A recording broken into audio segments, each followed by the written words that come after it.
Zazakî de çim û dormaleyê çim. Çim, mijak, birûy, yênê çim, gilolik, çalê çim, gwêvakê çim, perde, ya zî laşa, sêrî çim, pêlekê çim, wêjakê çim, hasir û lîlik.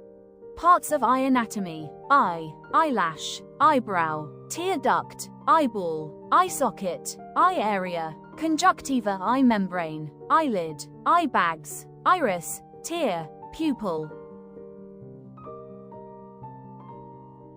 Teile der Augenanatomie: Auge, Wimper, Augenbraue, Tränenkanal, Augapfel, Augenhöhle, Augenpartie, Bindehaut, Augenmembran, Augenlid, Tränensäcke, Iris, Tränenflüssigkeit, Pupille.